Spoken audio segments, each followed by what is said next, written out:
बघा तुम्ही माझ्याकडेच लागलाय बाबा मला साधू संतांची आवड, साधू संतांच्या संगतीत गेल्याशिवाय काय खाऊ लागत नाही, काय प्यावं लागत नाही. जे संतांच्या संगतीत गेले त्यांचं कल्याण झालं. मठ्ठा असणारा रेडा कोणाच्या संगतीत गेला? कोणाच्या संगतीत गेला? मठ शासनाला रेडा ज्ञानोबांच्या संगतीत गेला. आज त्या रेड्याचा समाधी सोहळा, या रेड्याचा होईल का नाही याची गॅरंटी, त्या रेड्याचा समाधी सोहळा आज होतो का नाही? निर्जीव असणारी भिंत माझ्या ज्ञानोबांच्या संगतीत गेली. काय झालं? चालविली जण भिंती हारली सांगण्याची भांती, मोक्ष नाही सांगती ज्ञानोबा. अरे निर्जीव असणारी भिंत माझ्या ज्ञानोबांच्या संगतीत गेली हो. याच्या पुढचं सांगू का? मिळलेला माणूस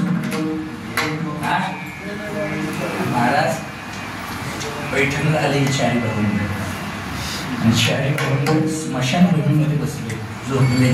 सकाळी उठले, त्या स्मशानभूमीच्या भिंतीवरती दार घासत बसले. त्या गावात मयत झाली होती सच्चिदानंद बाबांची, आणि ती प्रेत यात्रा तिथं आली. पण त्यावेळेचा काळ असा होता, आपल्या आधी जर नवरा मेला तर नवऱ्याच्या चितेवरती उडी कुणाला घ्यावं लागत होती? आणि सतीला मळवट भरलेला होता.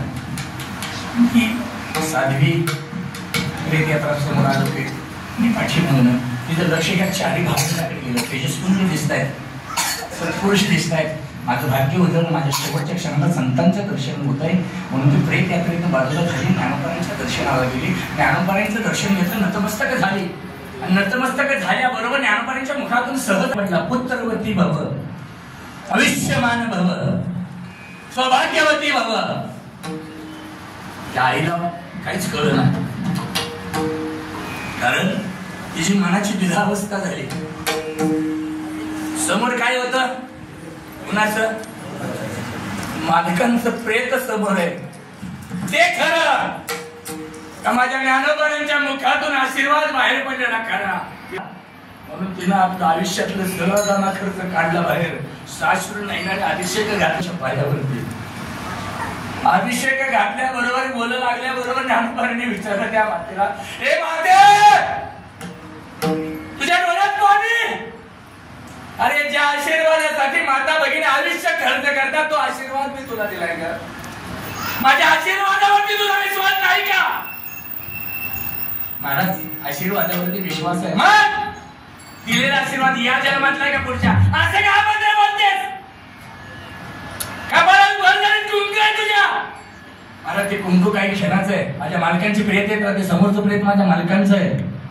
ज्ञानोबांच्या लक्षात आलं, काय नाव आहे तुझ्या मालकांचं? म्हणजे सच्चिदानंद. सच्चिदानंद म्हणतो, अरे मरूच शकत नाही, मेले माणूस चित्त उठविले, वेद काळात ग्रासी लगा. कशासाठी संतांची संगत करायची आहे? देवाची संगत नाही केली तरी चालेल. महाराज देव काय करतो म्हणतो मला सांगतो.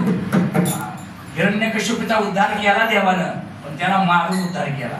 रावणाचा उद्धार केला देवानं, पण त्याला मारून उद्धार केला.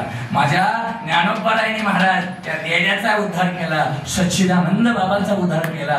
सच्चिदानंद बाबाचा मेलेला माणूस उठून आणि अधिकार काय दिला? शके 1500 शके 1200 भारोत्तरे तै टीका केली सच्चिदानंद बाबा.